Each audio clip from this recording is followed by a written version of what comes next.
Assalamu alaikum dear students, here is Kumail Haider and welcome to the octahedron chemistry classes. Last lecture में हमने azimuthal quantum number को detail में discuss किया था। आज हम डिस्कस करने जा रहा है वह है मैग्नेटिक क्वांटम नंबर। इसमें नोट्स भी बनाना था साथ में, तो कुछ चीजें जो मैंने लिखनी थी वो मैंने पहले लिख दिया है। बाकी जो एक्सप्लेनेशन के साथ जो चीजें आएंगी वो मैं साथ साथ उसको बोर्ड पे लिखता जाऊंगा। तो स्टार्ट करते हैं लेक्चर को। Magnetic quantum number.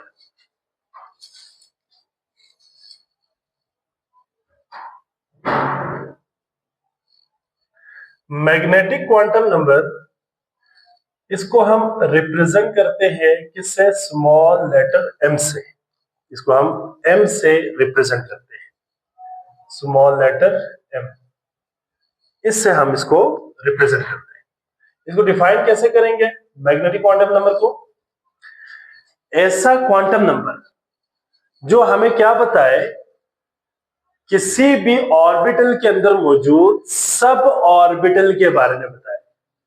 मतलब देखिए, एक हमारे पास ऑर्बिट है, एक ऑर्बिटल है और एक टर्म है सब ऑर्बिटल, या इसको डिजेनरेट ऑर्बिटल भी कहते हैं। तो ऐसा क्वांटम नंबर जो हमें डिजेनरेट ऑर्बिटल्स के हवाले से इंफॉर्मेशन दे दे, या हमें किसी भी सब ऑर्बिटल के हवाले से इंफॉर्मेशन दे दे, क्या कहलाता है? उस क्वांटम नंबर को क्या कहेंगे? Magnetic quantum number. तो यहाँ पे मैंने कुछ पॉइंट्स लिखा हुआ, इसको मैं यहाँ से एक्सप्लेन करूंगा कि the quantum number which can indicate the sub orbital and sub orbital, या इसको हम कहेंगे degenerate orbital, present in an orbital is called magnetic quantum number. अच्छा, इस क्वांटम नंबर को भी हम क्या कर सकते हैं? कैलकुलेट कर सकते हैं from wave equation. Schrodinger wave equation से इसको भी हम क्या कर सकते हैं? कैलकुलेट कर सकते हैं। अब यहाँ पे एक छोटा सा टर्म मैंने एक्सप्लेन किया हुआ, डिजेनरेट ऑर्बिटल क्या होता है। देखिए, डिजेनरेट ऑर्बिटल्स आर बेसिकली क्या होता है बेटा? द डायमेंशन और the direction of an orbital in 3 dimensional space and they are the smaller part of an orbital. Degenerate orbital basically किसी भी ऑर्बिटल का स्मॉलेस्ट पार्ट होता है या स्मॉलर पार्ट होती है, और ये बेसिकली क्या होती है? Different direction of an orbital. एक ही ऑर्बिटल की different direction in 3 dimensional space, उसको हम क्या कहेंगे? Degenerate orbital. ठीक है, अभी थोड़ा सा इसको मजीद एक्सप्लेन मैं आगे करूंगा। ठीक है, डिजेनरेट ऑर्बिटल को मैंने थोड़ा सा और एक्सप्लेन किया हुआ लास्ट में, मैं इसको आपको डिटेल में बता दूंगा। यहां पे फिलहाल के लिए आपने इसको याद रखनी है। अच्छा, मैग्नेटिक क्वांटम नंबर क्या होता है बेटा? अच्छा, मैग्नेटिक क्वांटम नंबर को हम रिप्रेजेंट करते हैं स्मॉल m से, और याद रखिएगा बेटा इसकी वैल्यू क्या होती है? मैग्नेटिक क्वांटम नंबर की वैल्यू क्या होगी, ये आप लोगों ने याद रखनी है। इसकी वैल्यू होती है m इज इक्वल्स टू 0 भी होती है इनकी वैल्यू, ठीक है, और इनकी वैल्यू प्लस माइनस 1 भी होती है, प्लस माइनस 2 भी होती है, प्लस माइनस 3 भी होती है, and up to so on. तो हम कह सकते हैं कि मैग्नेटिक क्वांटम नंबर की वैल्यू 0 भी होती है बेटा, 0 भी होती है, नेगेटिव भी होती है, और पॉजिटिव भी होती है, पॉजिटिव इंटीजर। ठीक है, इनकी वैल्यूज 0 भी हो सकती है, नेगेटिव भी हो सकती है, और पॉजिटिव इंटीजर भी हो सकती है। अच्छा, अगला पॉइंट यहां पे मैंने मेंशन किया हुआ कि magnetic quantum number tell us about the effect of magnetic field on the atomic orbital. अच्छा, एक चीज इसमें आपने क्लियर याद रखनी है, वैसे मैं ओरिजिन में भी इसको बता दूंगा आपको, कि in the absence of magnetic field ये स्टडी नहीं होगा। मतलब जब मैग्नेटिक फील्ड अप्लाई होंगे एटम के ऊपर, तब हम इस क्वांटम नंबर को स्टडी कर सकते हैं। मतलब यहाँ पे क्वांटम नंबर तब अराइज होती है, ये वाला। तो हम यहाँ पे सिंपल कह सकते हैं कि मैग्नेटिक क्वांटम नंबर हमें क्या बताती है? Effect of magnetic field. जब मैग्नेटिक फील्ड अप्लाई करेंगे तो उसका इफेक्ट हमें ये क्वांटम नंबर बता देता है, किसी भी एटम के ऑर्बिटल के ऊपर क्या इफेक्ट होता है। अच्छा, इसमें एक और चीज मैंने यहाँ पे मेंशन किया हुआ है कि जो वैल्यू है ना बेटा m की, वो डिपेंड करता है किसके ऊपर, l के ऊपर। इसका मतलब ये है कि मैग्नेटिक क्वांटम नंबर की वैल्यू एजिमुथल क्वांटम नंबर की वैल्यूज के ऊपर डिपेंड करती है। जिस तरह से एजिमुथल क्वांटम नंबर की वैल्यू प्रिंसिपल क्वांटम नंबर के ऊपर डिपेंड कर रहा था, इसी तरह से यहाँ पे भी मैग्नेटिक क्वांटम नंबर की वैल्यू किस पे डिपेंड करेगी, एजिमुथल क्वांटम नंबर की वैल्यू के ऊपर डिपेंड करेगी। कैसे डिपेंड करती है, इसको कैलकुलेट करने के लिए ना बेटा मैंने यहाँ पे मैं फॉर्मूला मेंशन करूंगा, ठीक है। वो ये है कि the values of magnetic quantum number, ठीक है, magnetic quantum number from azimuthal quantum number can be calculate by using a formula. एक फॉर्मूला मैं आपको दे रहा हूं, इस फॉर्मूले की मदद से हम करेंगे, और वो फॉर्मूला क्या होगा, वो फॉर्मूला होगा 2l+1। इस फॉर्मूले की मदद से हम क्या कर सकते हैं, किसी भी मैग्नेटिक क्वांटम नंबर की वैल्यूज को हम निकाल सकते हैं, किसी भी ऑर्बिटल की मैग्नेटिक क्वांटम नंबर की वैल्यू हम एल की वैल्यू से फाइंड आउट कर सकते हैं। जैसे कि हमें पता है कि एजिमुथल क्वांटम नंबर की वैल्यूज हमें सब शेल बताती थी ना, मतलब ऑर्बिटल बताती थी, तो उसके सब ऑर्बिटल के लिए हमें एजिमुथल क्वांटम नंबर की वैल्यू चाहिए। तो अगर हम सपोज करते हैं कि एल की वैल्यू हो 0, तो हमें पता है कि एल की वैल्यू जब 0 होगी तो हमारा सब शेल होता था एस सब शेल।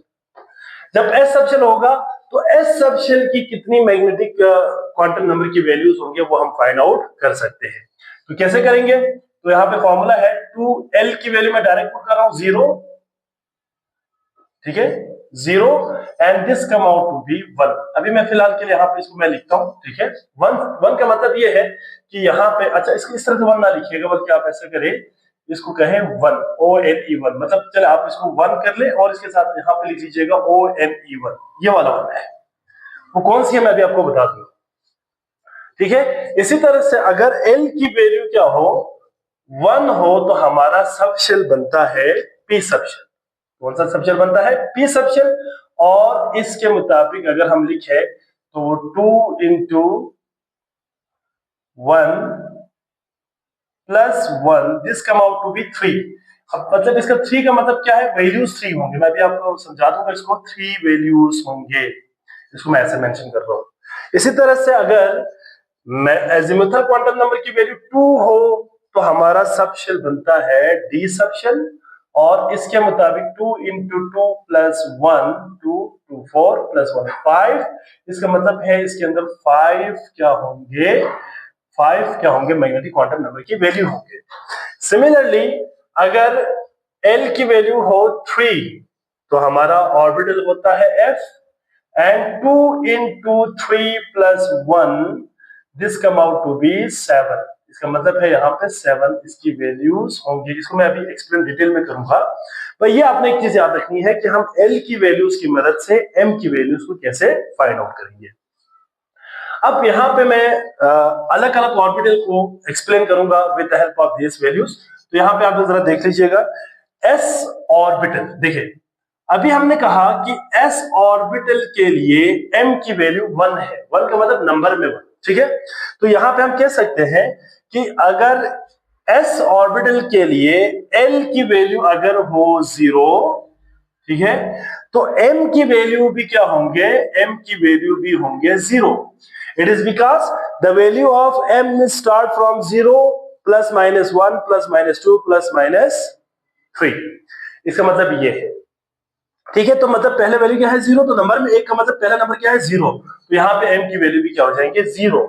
इसका मतलब हम यहाँ पे मैं कह रहा हूं कि इट शोज, मतलब ये हमें बता रही है that s orbital is not deflected in any direction, ठीक है, when an atom is placed in the magnetic field.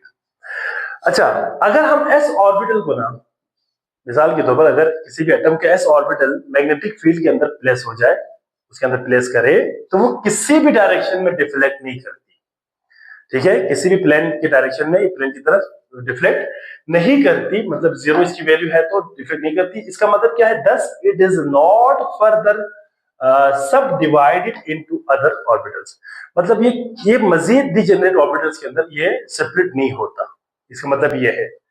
ठीक हो गया। अच्छा, अब यहाँ पे अगर हम इसको थोड़ा सा और अगर मैं इसको क्लियर करूं, ठीक है, तो इसके लिए मैं एक डायग्राम बनाता हूं, उस डायग्राम के जरिए आप इसको अंडरस्टैंड कर सकते हैं। और वो ये है कि मैं इसको चलो मिटा के फिर इसको दोबारा से लिख देता हूं बाद में, ठीक है। अच्छा, यहाँ पे देखिएगा फॉर एग्जाम्पल ये हमारा एस ऑर्बिटल है, ठीक है, फॉर एग्जाम्पल ये एस ऑर्बिटल है। अब आपको पता है कि एस ऑर्बिटल की जो शेप होती है वो स्फेरिकल होती है, ये वाला स्फेरिकल शेप, ठीक है, इस तरह से।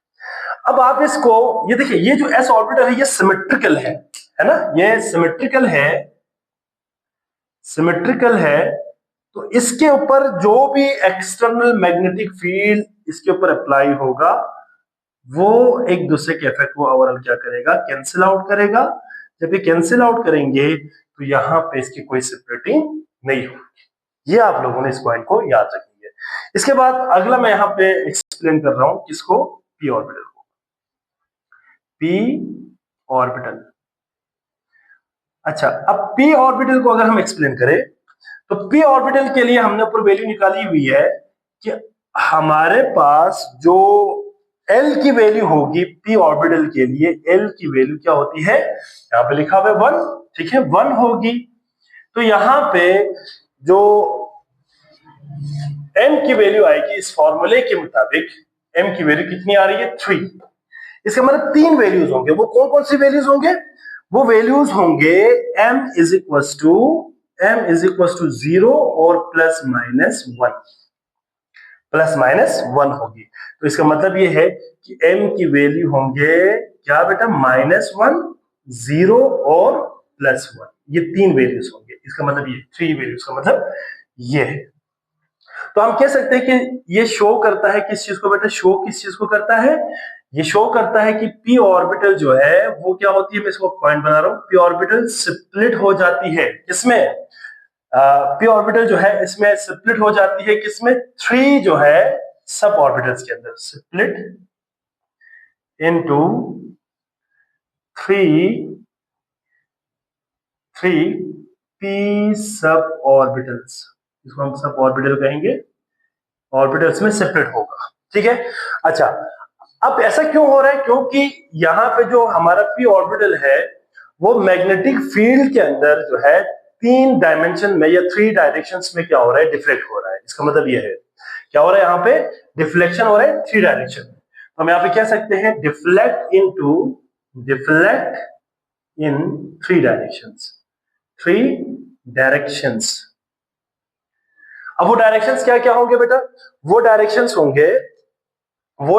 होंगे कौन कौन सी बेटा, इसको हम कहेंगे, इनको हम रिप्रेजेंट करेंगे, इन डायरेक्शंस को हम रिप्रेजेंट करेंगे किससे, रिप्रेजेंट करेंगे पी एक्स,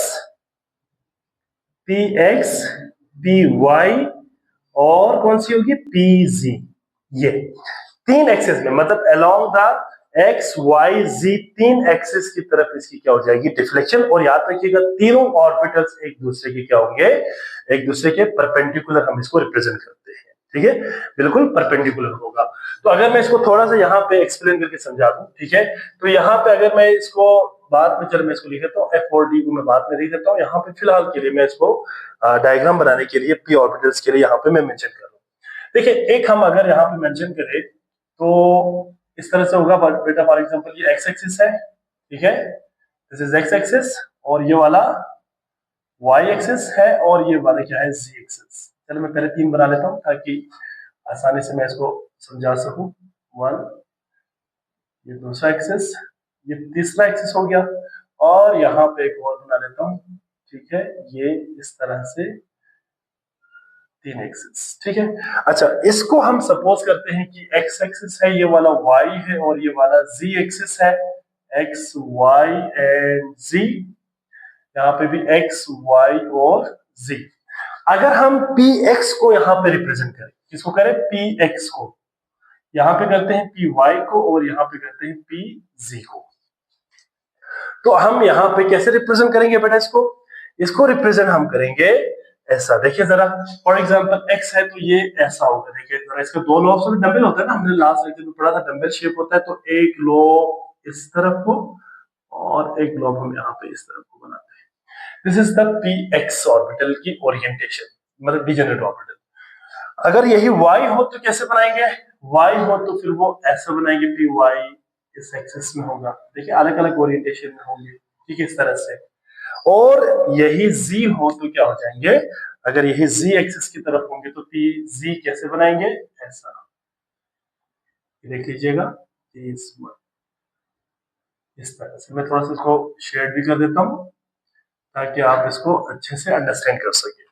तो ये आपके पास क्या आ गया बेटा? These are basically three different orientations of p orbitals when the atomic orbital is placed in the external magnetic field.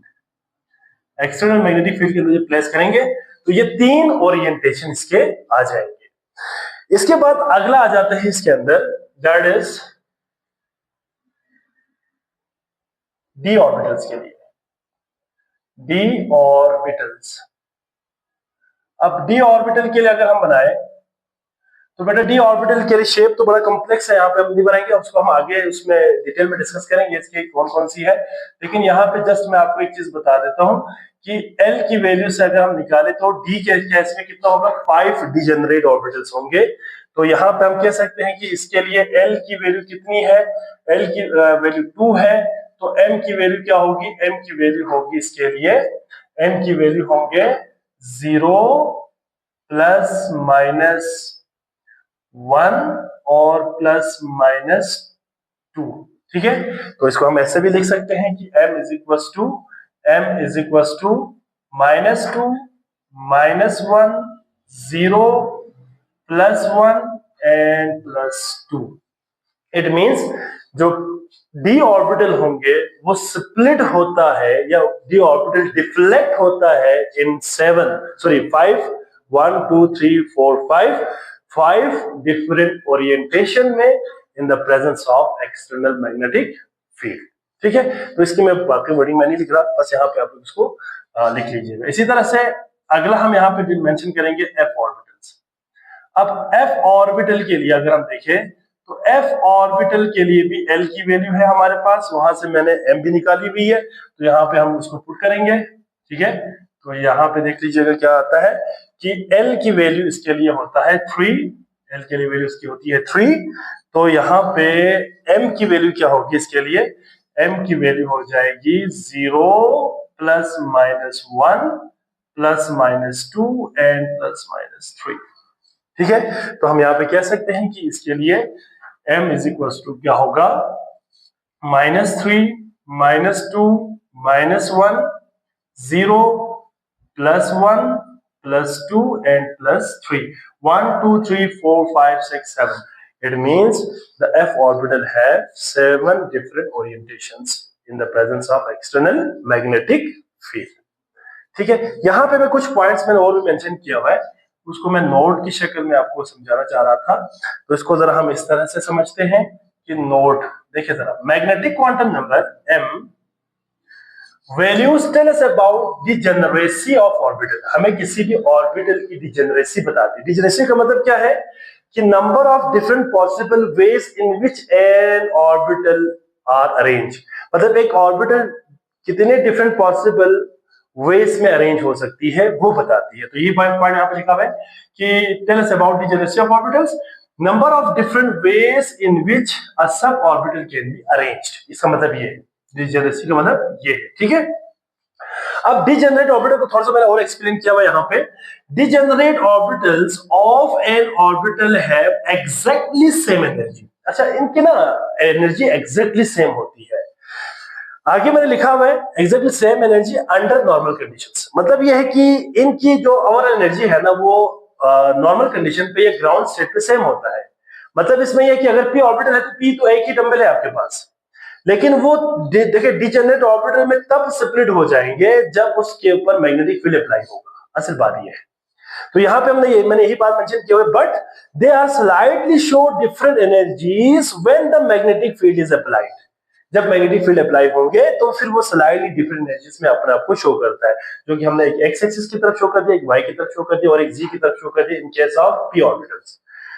अच्छा, ये अगर हम दूसरे अल्फाज में इसको जरा लिखना चाहे तो क्या होगा बेटा, orbital split into different dimensions या different directions with slightly show different energies. ठीक है, डिफरेंट डायरेक्शन में हम इसको शो करते हैं with slightly show different energies. तो इसको हमने यहाँ पे मैंने नोट की शक्ल में लिखा। इसके अलावा यही अगर मैं समराइज करूं तो एस ऑर्बिटल जो है स्प्लिट नहीं होता, ठीक है, और पी ऑर्बिटल्स कितने में होता है बेटा, पी ऑर्बिटल्स डिफ्लेक्ट इन कितने डायरेक्शन में होता है बेटा, 3 डायरेक्शंस में, यहाँ पे 3 लिखता हूँ, ठीक है, 3 डायरेक्शंस में जाता है या डायमेंशंस में जाता है, ठीक है। और डी ऑर्बिटल कितने में जाता है बेटा, D orbital deflect into 5 dimensions में जाता है या डायरेक्शंस में जाता है, ठीक है, इनकी डिफ्लेक्शन की बात हो रही है। और एफ ऑर्बिटल जो है वो कितने में जाता है बेटा, 7 डायमेंशंस में या 7 डायरेक्शंस में डिफ्लेक्ट होता है in the presence of magnetic field. तो यहां तक जितने भी हमने बातें की है ना उसको मैं समराइज कर देता हूं, सिंपल करके समझा देता हूं। बेसिकली हम कर क्या रहे बेटा, सुने जरा, हमने ना बेसिकली किसी भी ऑर्बिटल को एटम के अगर हम मैग्नेटिक फील्ड के अंदर प्लेस करें ना तो उन ऑर्बिटल की डिफरेंट पॉसिबल वेज देखनी है कि जिस तरह वो डिफ्लेक्ट होता है। अब वो हमें बताती है मैग्नेटिक क्वांटम नंबर। तो मैग्नेटिक क्वांटम नंबर यही चीज हमें एक्सप्लेन कर रहा है कि अगर वो एस ऑर्बिटल है तो एस ऑर्बिटल के लिए एम की वैल्यू होती है 0। जब एम की वैल्यू 0 होगी तो वो इसका मतलब ये कि वो किसी भी डायरेक्शन की तरफ डिफ्लेक्ट नहीं हो रहा, मतलब ये मजीद और सब ऑर्बिटल्स के अंदर स्प्लिट नहीं हो रही, इसकी एक ही ऑर्बिटल है। इसका मतलब ये है एस ऑर्बिटल एक ही है, इसकी मजीद डिजेनरेट ऑर्बिटल्स नहीं है। लेकिन अगर यही पी ऑर्बिटल की बात करें तो पी ऑर्बिटल के लिए हमने कहा एल की वैल्यू 1 होती है। जब एल की वैल्यू 1 होगी तो एम की वैल्यू कैलकुलेशन के मुताबिक कितना आया, 3 आया, क्योंकि 2l+1 के मुताबिक हमने फाइंड किया, वो कितने आ गए, 3 आ गए। इसका मतलब है 3 आने का मतलब इनके अंदर 3 डिफरेंट वेज है जिसके अंदर ये अपने आप को ओरिएंट कर सकता है in the presence of magnetic field. तो जब वो मैग्नेटिक फील्ड अप्लाई करेंगे तो पी ऑर्बिटल एक्स एक्सिस की तरफ अपने आप को ओरिएंट करेंगे, एक वाई एक्सिस की तरफ और एक जी एक्सिस की तरफ। ये बेसिकली क्यों हो रहा है, इट इज बिकॉज उनके अंदर स्लाइटली एनर्जी डिफरेंस होती है, ठीक है, शेप तो सेम है, शेप में कोई फर्क नहीं है, लेकिन स्लाइटली एनर्जी में डिफरेंस आती है in the presence of magnetic field. In the absence of magnetic field हो तो बेटा उनकी एक ही ओरिएंटेशन होगी, मतलब वो आपको एक ही ऑर्बिटल नजर आएगा, लेकिन शर्त है, कंडीशन है कि मैग्नेटिक फील्ड अप्लाई की हो, ठीक है। तो ये पी ऑर्बिटल के था। और इसी तरह से डी ऑर्बिटल के लिए हमने देखा कि वो डिफ्लेक्ट हो रहा था 5 डिजेनरेट ऑर्बिटल्स के अंदर, मतलब 5 डिफरेंट वेज के अंदर अपने को क्या कर रहा था, स्प्लिट कर रहा था, ये हमने देखा। इस तरह एफ वाले का मैंने कैलकुलेट आपको बता दिया, 7 डिफरेंट वेज में अपने आप को क्या कर रहा है, डिफ्लेक्ट कर रहा है। तो इसका मतलब है कि वो in the presence of magnetic field अपने आप को 7 ओरिएंटेशन में या 7 जो है डायरेक्शंस में अपने आप को क्या कर देगा, स्प्लिट कर देगा, ठीक है। इसमें ओरिएंटेशन बेसिकली हमें ऑर्बिटल की पता चल रहा होता है। इसका पूरा अगर कसम मुख्तसर करें तो हमें मैग्नेटिक फील्ड की प्रेजेंस में किसी भी ऑर्बिटल, चाहे वो एस हो, पी हो, डी हो या एफ हो, उन ऑर्बिटल्स की ओरिएंटेशन का पता चल रहा होता है। तो ये मैंने आपको यहाँ पे मेंशन कर दिया। अब यहाँ पे एक सवाल ये पैदा होता है कि भाई कि जो मैग्नेटिक क्वांटम नंबर है इसकी ओरिजिन क्या है, ठीक है, शॉर्ट क्वेश्चन में पूछी जा सकती है, इसलिए मैंने यहाँ पे सिंपल करके ना मैंने यहाँ पे वर्डिंग में लिखवा दिया है, अब लिख दिया है, आप इनको अच्छे से नोट कर लीजिएगा। देखिए हमने जब बोहर के एटॉमिक मॉडल पढ़ा ना, बोहर का जो मॉडल का थोड़ा सा हमने हिस्ट्री पढ़ी थी, तो वहां पे मैंने एक चीज मेंशन किया था, ज़ीमैन और स्टार्क इफेक्ट, अगर आपको याद हो। देखिए ज़ीमैन इफेक्ट क्या था, अगर हम हाइड्रोजन स्पेक्ट्रम को एक्सटर्नल जो है मैग्नेटिक फील्ड के अंदर प्लेस करें तो वो इंडिविजुअल लाइंस मजीद फाइन लाइंस में स्प्लिट हो रहा था, ऐसा ही है ना। इसी तरह से स्टार्क इफेक्ट क्या था, इलेक्ट्रिक फील्ड में स्प्लिटिंग हो रहा था, मतलब स्प्लिटिंग दोनों केस में हो रहा था, एक में इलेक्ट्रिक फील्ड था, दूसरे में मैग्नेटिक फील्ड था। ज़ीमैन में मैग्नेटिक फील्ड और स्टार्क में इलेक्ट्रिक फील्ड था। तो वो स्प्लिटिंग क्यों हो रहा है, इस चीज को बेसिकली एक्सप्लेन कर रहा है दिस क्वांटम नंबर। तो इसके मुताबिक क्या है कि an orbital has different regions, हर ऑर्बिटल के अंदर डिफरेंट रीजन्स ऑफ इलेक्ट्रॉन्स होते हैं, मतलब रीजन्स होती है जिनकी एनर्जी क्या होगी, सेम होगी, with same energy, and these region show slightly different energies when electric field and magnetic field is applied. यही बात जो मैं अभी थोड़ी देर पहले आपको एक्सप्लेन किया वो सारा यहाँ पे वर्डिंग की शक्ल में मैंने पूरा नोट्स की शक्ल में लिख दिया यहाँ पे, आप इसको नोट कर लीजिएगा। देखिए इसमें बात कर क्या रहा है, वो ये कह रहा है कि किसी भी अगर हम एटम के ऑर्बिटल की बात करते हैं तो उसके अंदर डिफरेंट रीजन्स होती है, उनके अंदर डिफरेंट क्या होती है, रीजन्स होती है, और उन तमाम रीजन्स की एनर्जी सेम होती है, लेकिन वो अपने आप को डिफरेंट स्लाइटली डिफरेंट एनर्जीज में अपने आप को ओरिएंट कर देता है, अपने आप को अरेंज कर लेता है जब आप इलेक्ट्रिक और मैग्नेटिक फील्ड इसके ऊपर अप्लाई करते हैं। ठीक है, इसीलिए हम यहाँ पे कह सकते हैं कि energy difference between orbital become greater to show multiple spectral lines. अब यही जो डिफरेंट ऑर्बिटल्स है, ठीक है, ऑर्बिटल्स की डिफरेंट जो है डिजेनरेट ऑर्बिटल्स है, उनमें स्लाइटली एनर्जी डिफरेंस होने की वजह से उसी बेस पे हमें जो है मल्टीपल स्पेक्ट्रल लाइंस नजर आ रही थी।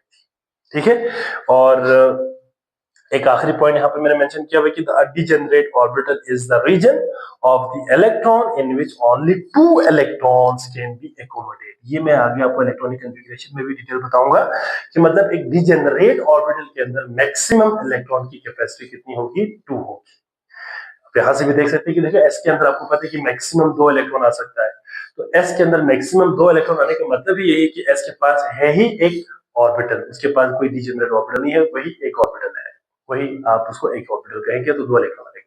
लेकिन पी में हमने कहा कि 3 डिजेनरेट ऑर्बिटल्स होता है, जब उसके अंदर 3 डिजेनरेट ऑर्बिटल्स होंगे तो हर ऑर्बिटल के अंदर 2-2 आ सकता है, तो टोटल कितने हो गए, 6।